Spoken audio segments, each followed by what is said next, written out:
Juneteenth.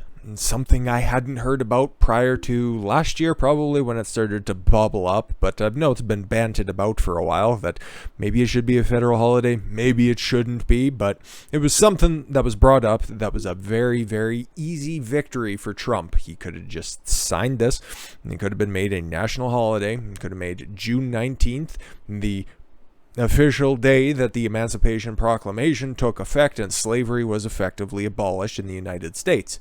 It had already been abolished in places like the United Kingdom the years prior, but slavery on the whole, something that had been incredibly out of vogue in the North where they were voting in black candidates in places like Detroit decades prior, but it officially came to end on that day. And Trump could have took the opportunity, and the last time he was in office, signed it in. It could have been a federal holiday, and he could have framed it as an opportunity to reflect on history and how far we've come.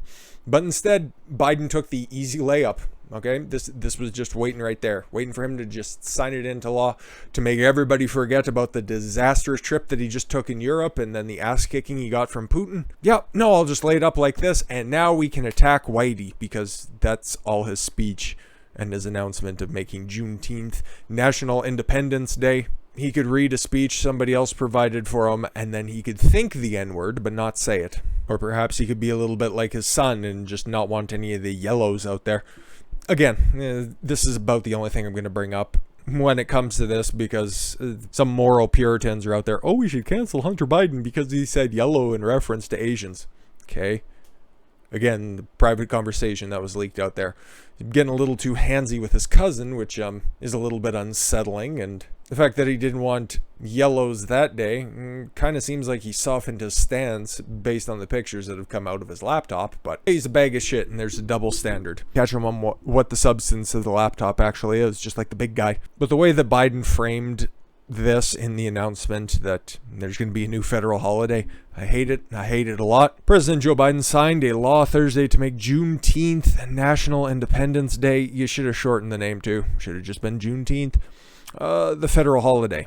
Juneteenth marks both the long, hard night of slavery and subjugation and a promise of a brighter morning to come.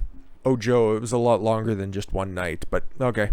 Biden said at the White House signing ceremony surrounded by Democrats and Republican guests, "This day is profound weight and profound power, a day which we remember the moral stain and the terrible toll that slavery took on our country and continues to take." What? Oh my God. Yep, bite down on that CRT pill. We get it. On Wednesday night, the House of Representatives passed the bill with 14 Republicans voting against it. In the Senate, it passed by unanimous consent. Yeah. I don't see why not, okay? I'm especially pleased that we showed the nation that we can come together as Democrats and Republicans to commemorate this day with the overwhelming bipartisanship support in Congress, whatever. This year, Juneteenth will be observed Friday as an actual day that slavery ended in the United States. June 19th falls on a Saturday. Good timing, Joe. Biden spoke about how personally excited he is that he was the president to sign this bill. That's why I said you should have just taken this one off the table, Trump. But I suppose, well, he was probably a little busy with something else around this time, so might have slipped his mind, which is weird why Joe ended up catching it. Anyways, Biden spoke about how personally excited he is to be the president to sign this bill, creating the first federal holiday in nearly 4 decades. As I was walking down and tripped, I regret my grandchildren aren't here because this is really, oh, somebody slap him in the back of the head, he's stuck. Important moment in our history, he remarked.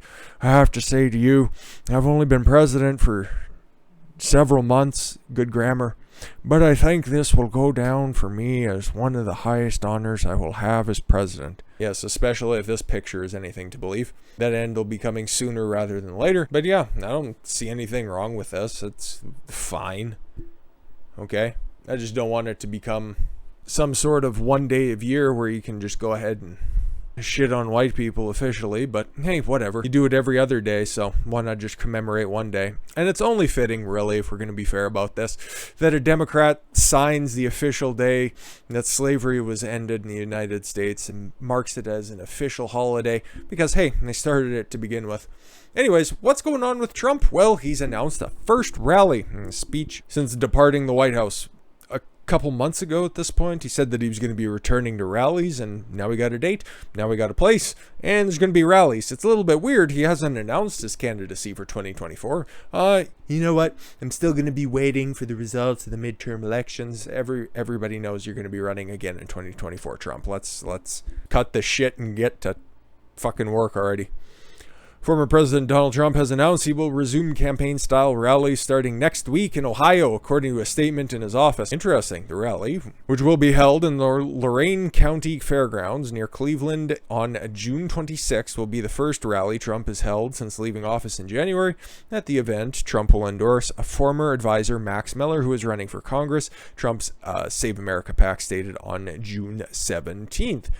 President Trump's first of many appearances in support of candidates and causes that further the MAGA agenda and accomplishments of President Trump's administration. Trump's website, which allows individuals to register for the event, states that the former commander-in-chief will deliver remarks at the first post-presidential rallies sponsored by Save America. Trump last spoke to his supporters at a rally on January 6th in Washington. Around the same time, rioters breached the Capitol. That's cool. Max Miller is a wonderful person who did a great job, and the White House will be fantastic, Congressman Trump wrote when endorsing Miller on February. Miller is competing against Representative Anthony Gonzalez, who's going to be out on his fucking ass. That's awesome. He was one of 10 Republicans voted to impeach Trump during the second impeachment. But again, this isn't going to be the first time that Trump's going to be out there, because, a couple weeks ago, he spoke at the North Carolina GOP conference, and he also was a keynote speaker at CPAC, so it's not the first time that he's going to be out there. This is just going to be the biggest gathering of people, and I don't know if there's going to be capacity limits on this outdoor event. I highly doubt it. It is Ohio after all, but they're also the state that first started the fucking vaccine lotteries that seem to have been picked up by several other states and even provinces up here in Canada. So who knows how many people will be allowed to attend, but if it's going to be one of the regular rallies, I would expect a stadium-ish full of people, 10,000 plus. Like, it's going to be an event. It's going to be pretty fun, and we already know the talking points that he's going to be hitting. He'll call Joe old and sleepy, and Kamala Harris just a snake in the grass, just waiting for the old man to trip over something else and assume the presidency. He'll poke fun at the policy and the failures there and the disaster that's happening at the border, which nobody wants to address in the White House at the moment, and champion everything that he did. Hey, look, if you guys are going to pay lip service, like make a federal holiday, excuse me, I'm talking for the blacks out there. Listen, I am the least racist guy here. I see a lot of beautiful people around here, but I'm still the least racist here. Excuse me, one moment. Joe, you can go ahead and you can make your federal holiday. That's fine. It's a great holiday commemorating something very important. But I too would be trying to divert attention away from the ass-kicking that Putin just gave me. If I performed that badly, my meeting with him in Helsinki in 2018, you guys remember, it was very productive. You just ended up conceding everything to Putin. You're his bitch, Joe, his bitch. Now that Trump's not in office, I hope he cuts loose with the vocabulary and returns back to campaign Trump in like 15 and 16. A boy can dream. Don't take this away from me. But like we said, Trump's probably going to pick on Biden. The fact that, Trump's take on the entire thing. The Biden-Putin summit was a good day for Russia, while the U.S. got nothing. Expect more of that. We still got a few more years of Biden, theoretically. Former President Donald Trump gave a critical take on Wednesday's U.S.-Russia summit in Switzerland, arguing that Washington got nothing in return for boosting Moscow's profile on the international stage. We gave a very big stage to Russia, and we got nothing, Trump told Fox News' Hannity in an interview. I think it was a good day for Russia. I don't think we got anything out of it, really, frankly. I think we got screwed.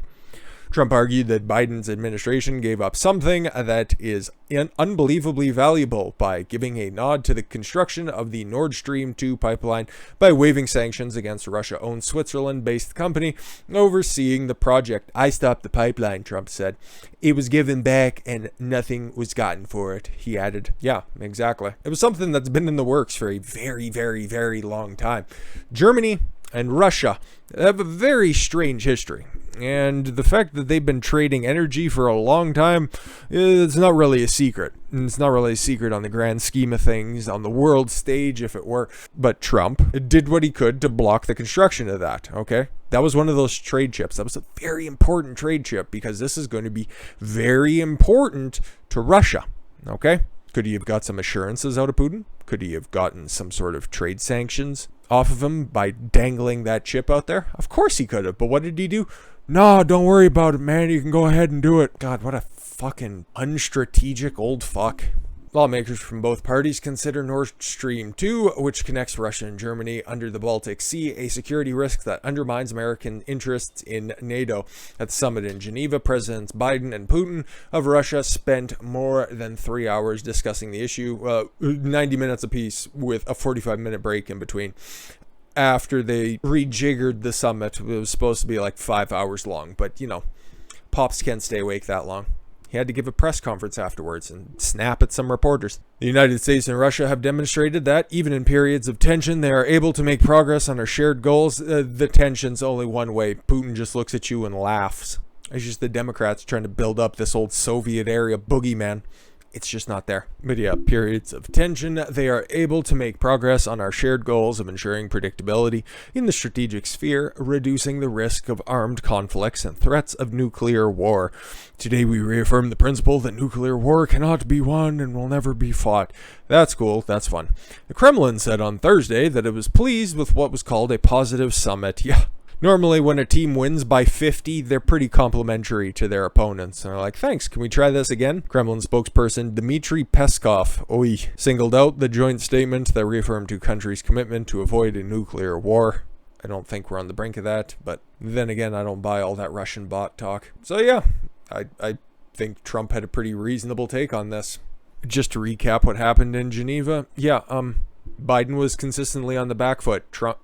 Putin was just throwing out things like, hey, you can't talk about my human rights record when you guys allow Black Lives Matter to just run amok in your city. Biden constantly on the back foot. He would throw counter punches, but, you know, when it comes to an upstanding record, yeah, Biden really doesn't have any footing on that plane.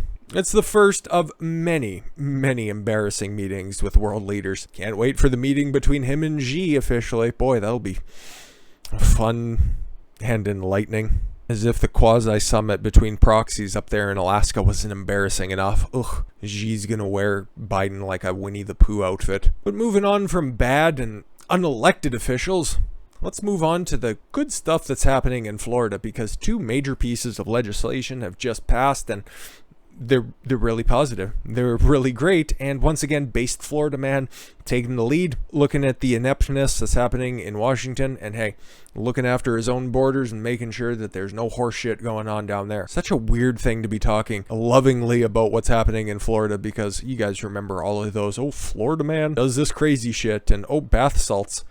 God, doesn't that seem like decades ago at this point? But Ron DeSantis, he's on the level. Good guy.